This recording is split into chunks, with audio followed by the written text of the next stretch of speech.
Hello, my friends, and welcome back. Thank you very much for being with me again today. About 7 topics for this video. The first one, there's a mutiny in the Ukrainian army. Why do I say that with a smirk? Is because I predicted that a long time ago. That could be one of the ways this war in Ukraine ends. There's going to be certain units in the Ukrainian military, Ukrainian army, that will refuse to fight anymore for the interests of other, entities, foreign entities. That could be one of them. I suspect that Mr. Or the General, what was his name? Now he is the ambassador in London. Not Siersky. Siersky is the Russian, the current one. What title is his name? Zaluzny. Zaluzny. I suspected that Zaluzny was removed from the position that he had because he could have done that, and he was an unreliable peon, So he was removed, kept over there in the cage in London, in Ukrainian embassy in London. So that's the one, first topic. Second one, European Union and the American government are engaged in theft. They steal Russian assets, proceeds. I think that's illegal. And they will give the money to Ukraine. And guess who's going to benefit? Not Ukraine, the arms manufacturing companies. They'll benefit. So they take money from the Russians, which is not their money, give it to Ukraine supposedly, and Ukraine will buy weapons from us. Man, this is like Al Capone was just a baby doll compared with these guys. Now we find out that Putin really wants to kill the dollar, the petrodollar. How? They're going to keep the dollar out of BRICS. He's been trying this for some time. He warned these baboons. These baboons told him, no, you're not going to do that. We're going to destroy you before you do that. It seems like Putin is winning on this one because it seems like BRICS countries are using 60% of their transactions, among them using their country's currencies. That means they ditched the dollar so far. I made a video before this one telling you the BRICS achievements so far. And they're very imposing, very imposing. Next topic, Xi Jinping is in Kazan, Russia, to attend the BRICS Summit. Modi is there, Erdogan will be over there, and Ramaphosa is already over there. The only person that would be, that I care a little bit more, would be Mr. BS, which is Mohammed bin Salman, the ruler, the prince of Saudi Arabia. I'm waiting for him, but he said he's not going to come, unfortunately. Now, India and China, I think they reach an historic deal on a border dispute. That means BRICS is getting stronger and stronger. And they say BRICS is not aimed at anybody else. Well, I think it's a counterbalance to the hegemonic attempts of Al Capone. We're going to find out about Anne Applebaum. And I know some of my Polish friends told me this for some time about her connection with the Polish government. She's a Polish American / Jewish. And she's married with someone very important in Poland. You can make some little connections if you dare to connect some dots. Regarding this, I will make them as I get to these 3 articles I have on her. It's very interesting that Anne Applebaum, she accepts a German peace prize, but in the same breath, she wants more weapons to send to her tribesmen in Ukraine. You know what I mean? You can't make shit up, but that's the way it is. I will tell you that. It's reality. It's just a coincidence. Now, remember when Wagner Group, Yevgeny Prigozhin, had that guy smashed in the head with that sledgehammer, remember? And everybody in the European Union was like, oh my God, this is terrible. This is so rudimentary, so caveman-like behave. Well, it was. But guess who else did it? The Ukrainians. So the Ukrainians that we're supposed to civilize, I'm talking about the guys in charge. We're human beings, my friends, right? They blamed, oh my God, look at Prigozhin smashed the guy's head with a sledgehammer. They did the same thing. And they are bragging about it. So these are the guys that we're supposed to support, telling us that they have democracy and they're just different than the Russians. Wasn't Prigozhin half Jewish? All right, next one. We find out that former oil executive found dead after quote-unquote fall. You know what that is? Putin killed him. There's no evidence, but Putin killed him. But on the other hand, the other guys kill a Russian commander with a hammer in the head. So we are supposed to say Putin is bad, but the Ukrainians are good? Exactly. I will show you that one. Next one. Elon Musk, warns of risks of US going bankrupt. Big risks. Why? What do we produce? What do we produce? Next one. Obviously, the West wants Putin isolated. Did you watch what's going on in Kazan, Russia, with the BRICS Summit? He's everything but isolated. So who's isolated? I think Al Capone self-isolates and has everybody else on its plantation, obviously, isolate themselves from the rest of the world. This is a very paranoid boyfriend, don't you think? Or girlfriend.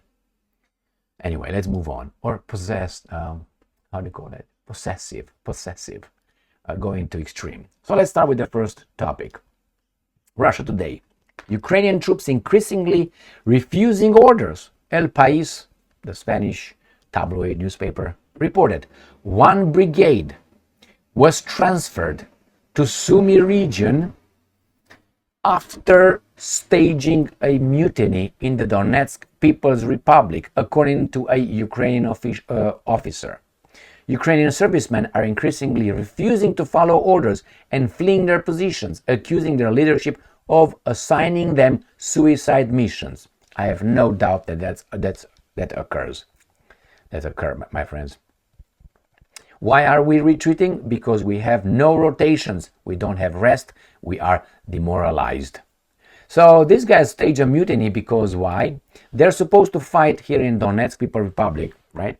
Where the Russians are already encircling certain towns, right? And the Ukrainians are telling them, no, stay over there, stay over there. Remember what happened to Artemovsk, Bakhmut, when it was attacked, or Avdiivka?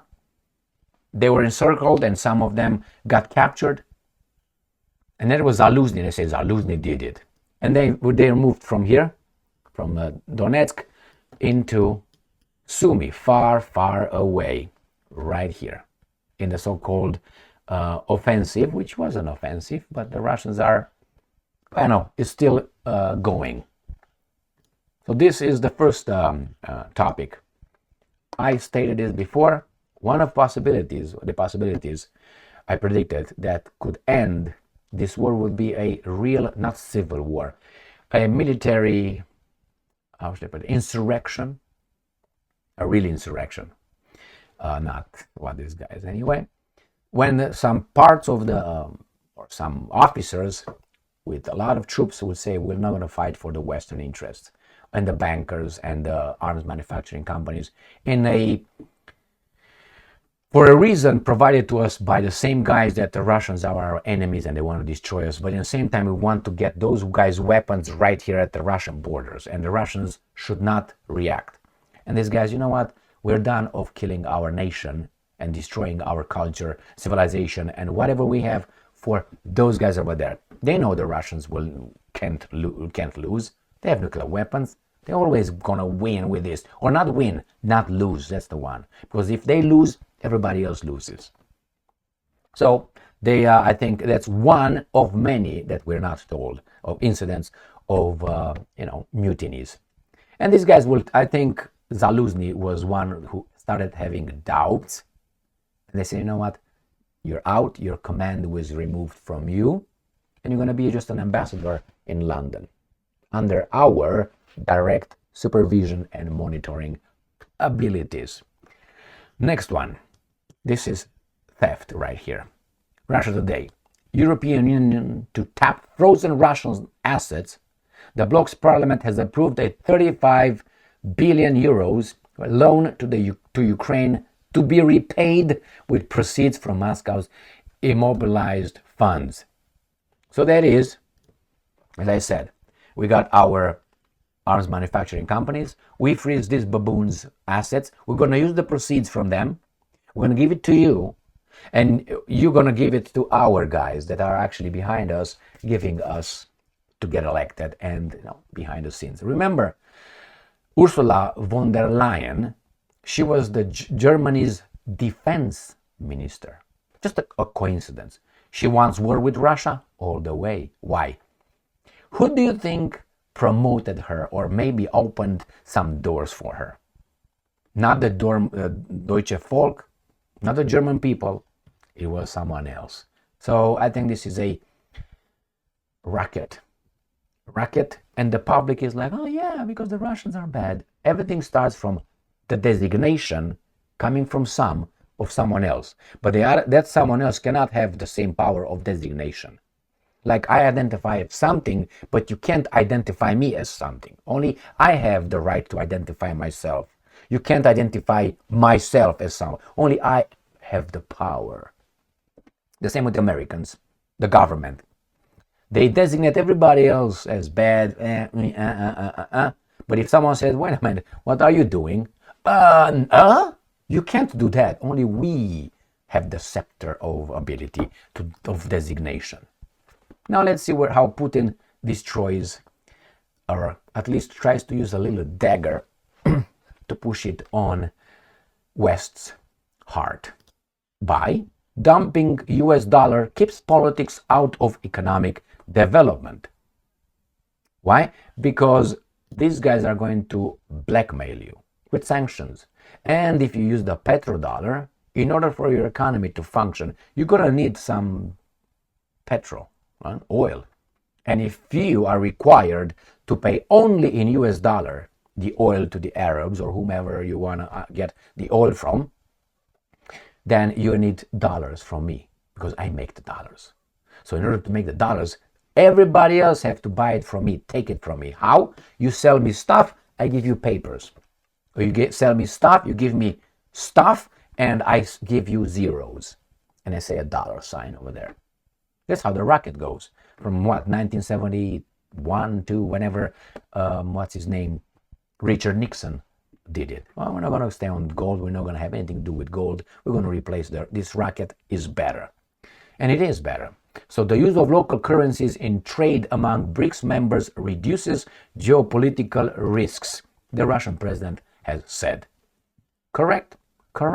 I mean, look what these guys have been doing to any country they don't like or they consider they don't follow their orders.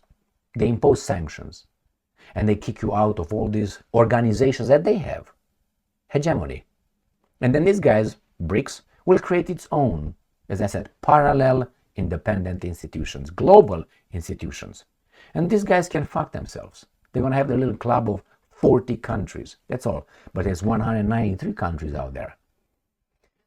BRICS almost already has 40 countries. The ones that they have right now, they're about 11 or 12. And that's 30 more who want to join. I made a video before this one and I told you about the BRICS achievements. They're very important. Now let's look at this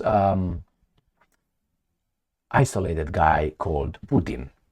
Xi says China-Russia relations not directed against third countries. We have embarked on the right path of building relations between the great powers on the principles of non-alignment, non-confrontation, and not targeting third parties. In the new era, you and I always pay increased attention to Chinese-Russian relations and keep them under personal control, end quote. Xi Jinping said at a meeting with Russian President Vladimir Putin in Russia's Kazan on the sidelines of the BRICS Summit. Got it? But somehow Putin is isolated. No, I think these guys isolate themselves and have everybody else isolate, stay with them. Because they know it's like competition. Look how they compete nowadays. You can't compete with the cheaper, sometimes better products coming from other countries. And what do? You put pressure on Germany to stop buying cheap gas that the Americans cannot compete with, the Russian gas. Why? And then they're going to buy it from us.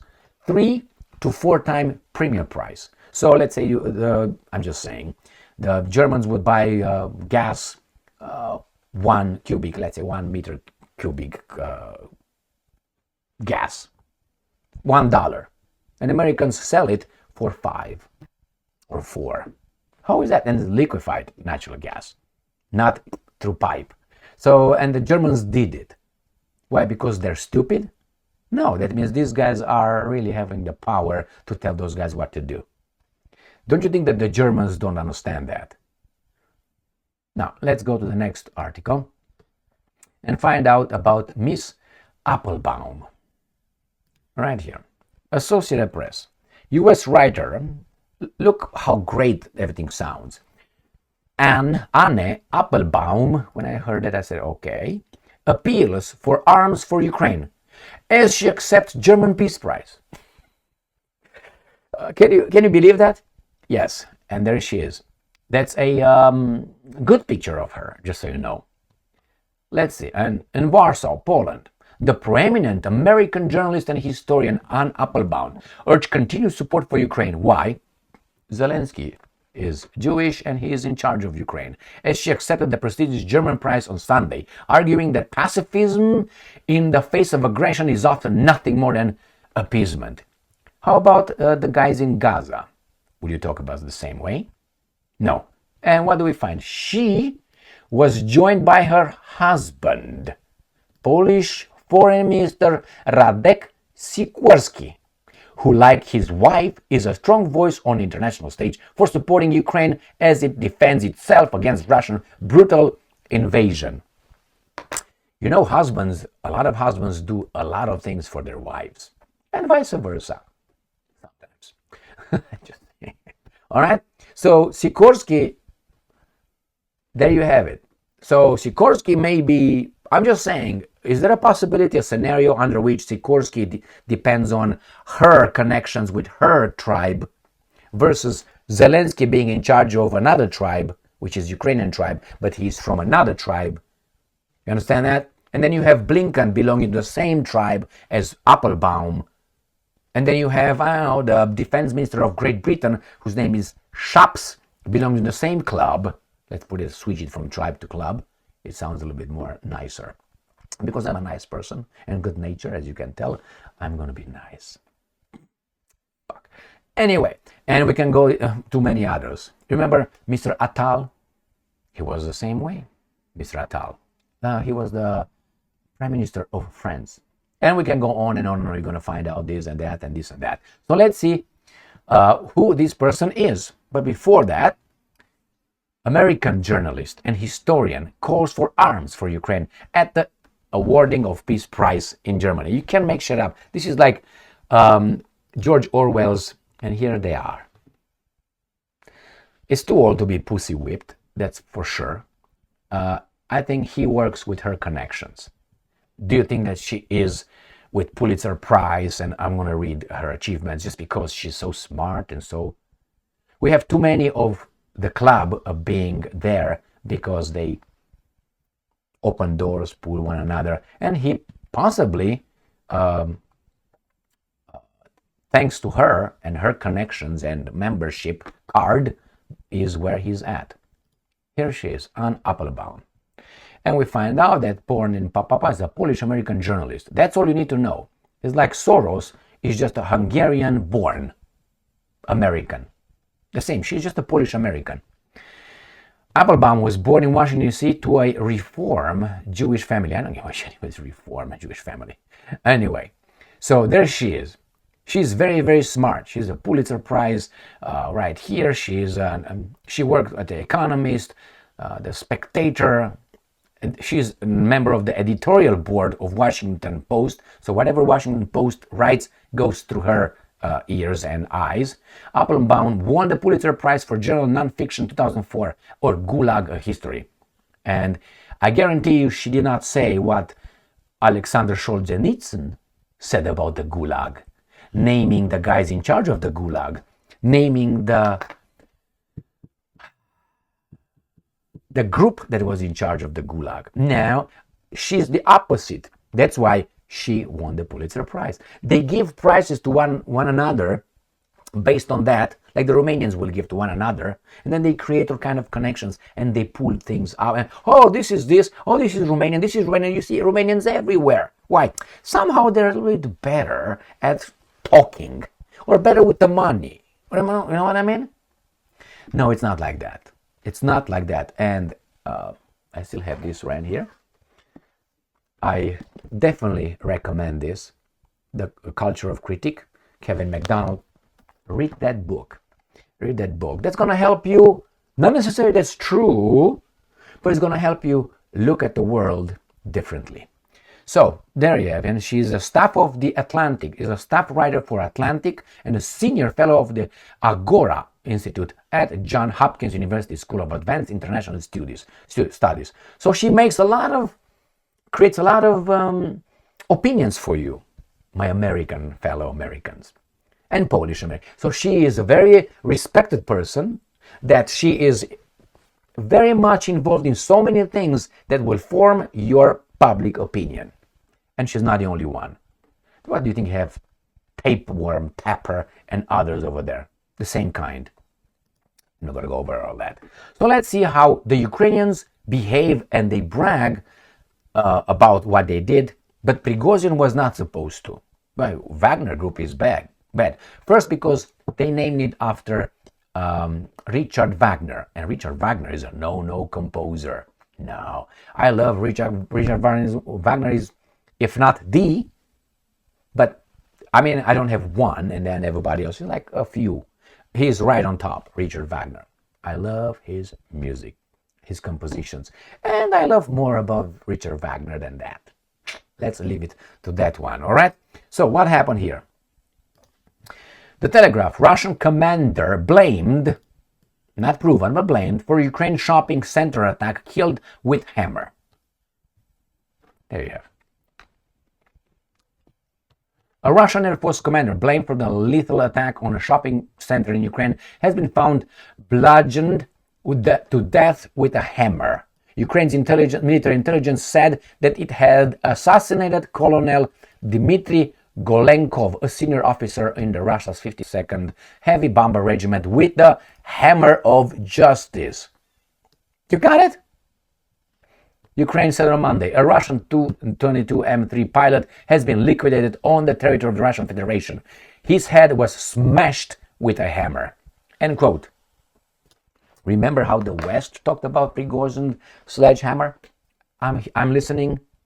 Do you hear anything about the West being, my God, these guys are criminals. This is a state. That was a private mercenary organization, Wagner. This is the state. Now, what do you think will stop the Ukrainians doing that to a, American officer they don't like, or politician that they don't like? What do you think makes them? Do you think that being a criminal like that, and criminal-minded like that, you can't cross into something, oh, that's a good person here, and I'm not going to smash his head, but he's a bad one, I want to smash his head, and we celebrate. Do you think that's the way it works? In the fiction books that these guys are selling to you, and the fucking Hollywood movies, that's the way it is. A big criminal can be a saint the next day, and vice versa. Have you been in life? Have you been outside for about, 30 seconds? Around the block a few times or halfway? I'm not angry about the guy or this. I'm just saying we are supporting something and these guys are lying to us. They're lying to us with their media operatives. So I'm not supposed to say anything about this one? What's the difference? I tell you what's the difference.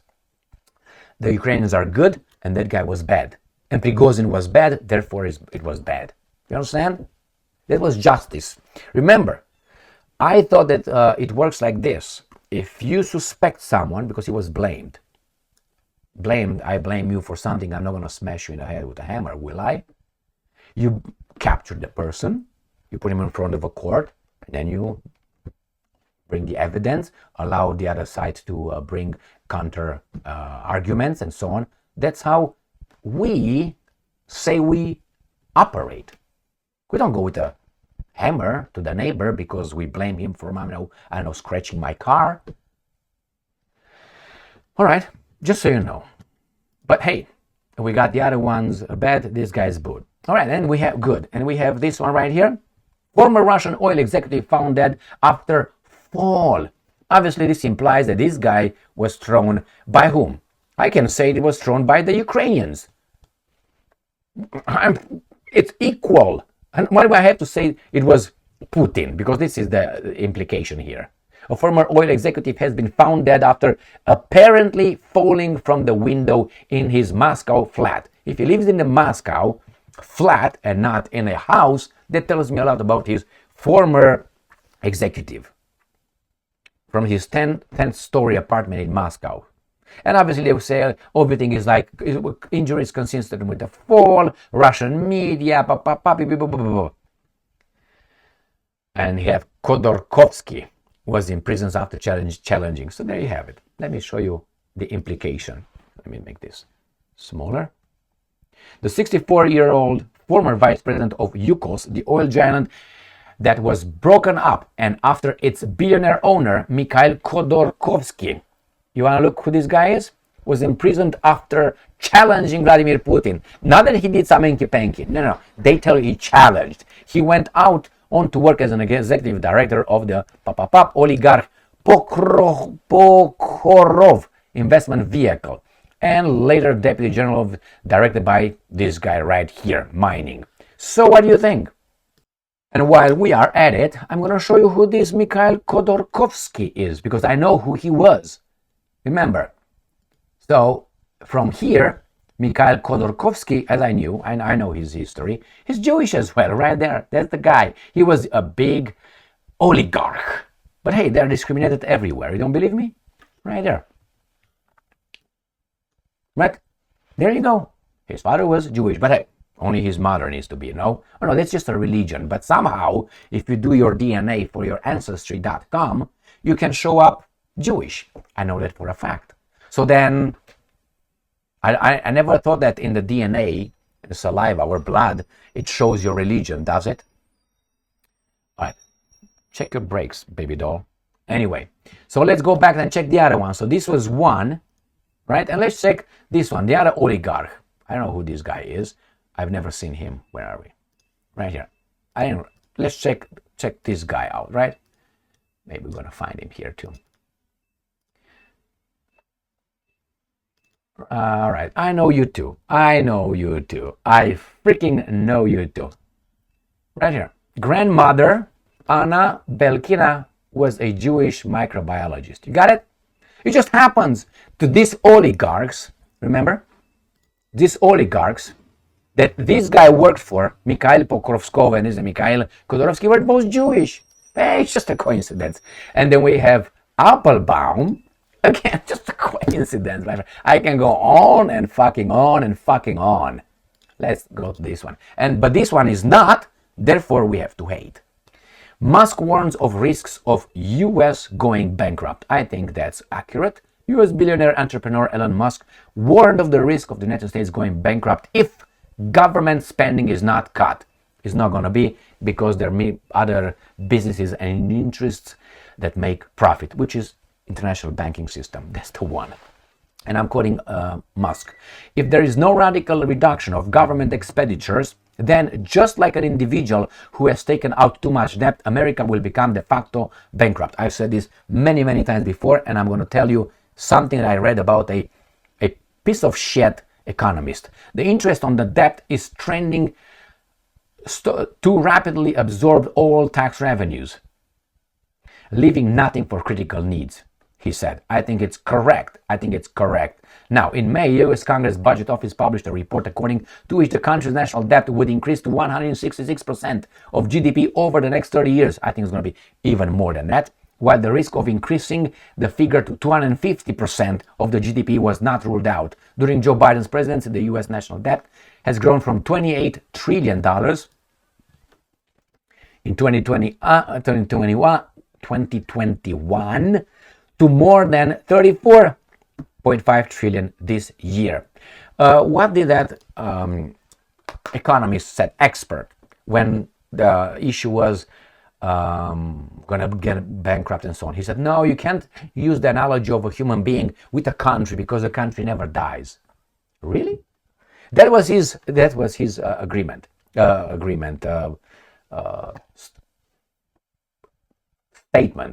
assessment. Like Soviet Union did not die. I know Czechoslovakia did not die. Yugoslavia did not die. United States, formed of many states, will not die. That was the argument. That's my argument whenever I talk about getting too much. Put it in the context of a human being.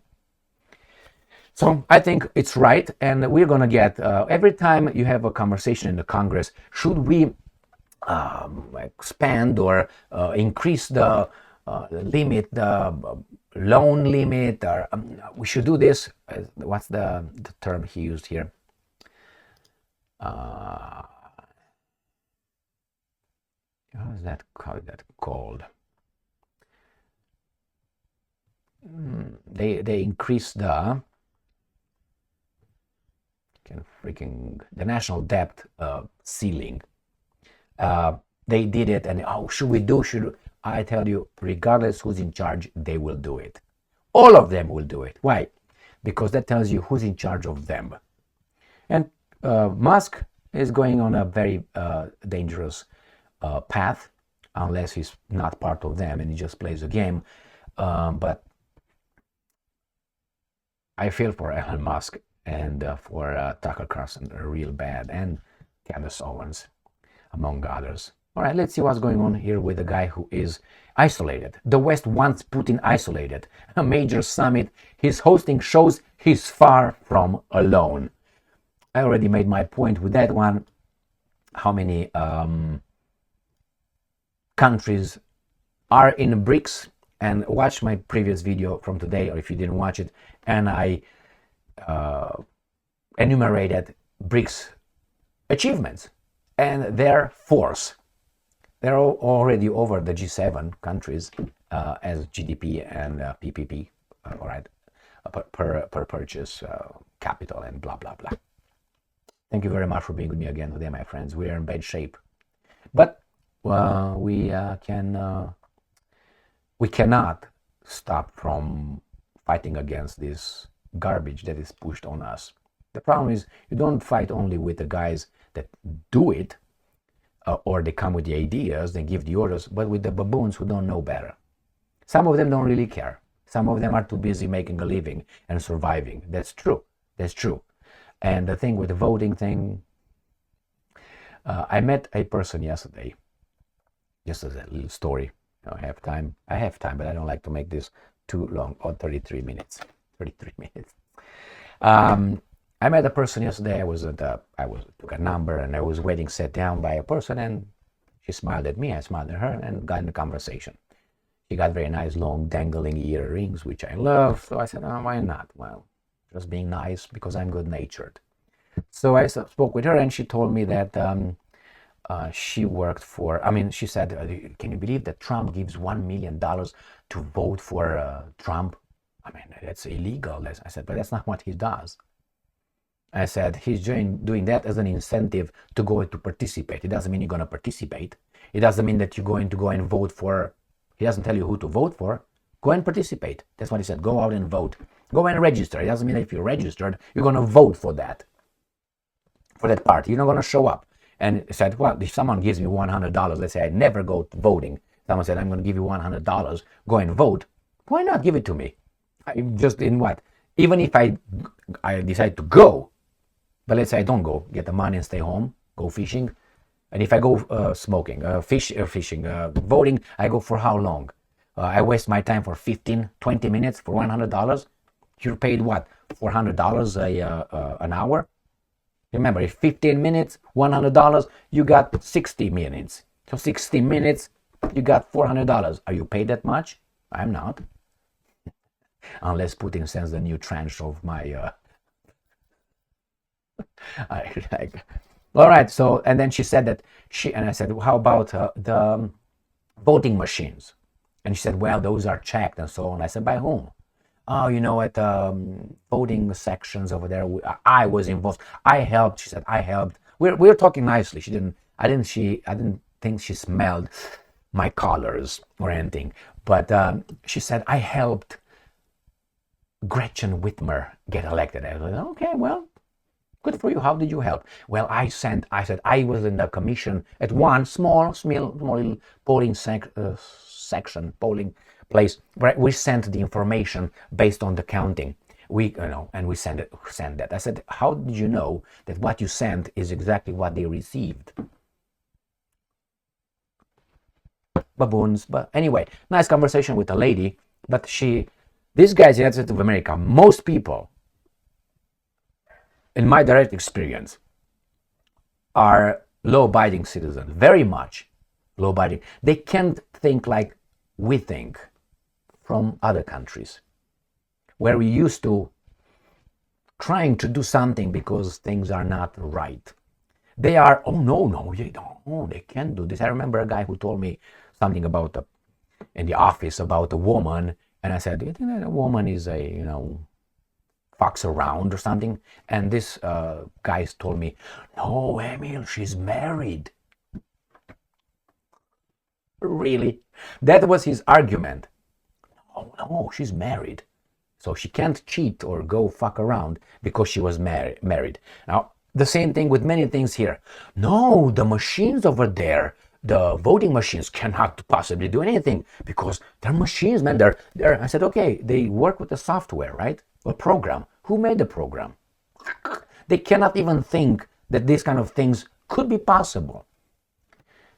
How? I don't understand exactly how, because they watch a lot. I'm pretty sure that lady over there, the woman, I don't know if she was a lady or not, that woman watched a lot of Hollywood movies. I mean, she's with Whitmer, so she has to, right? She didn't see that the world is a representation of reality to a certain extent. So yeah, she helped Whitmer get elected. Thank you very much for being with me again today. Stay strong, stay smart, look for the truth, and be just.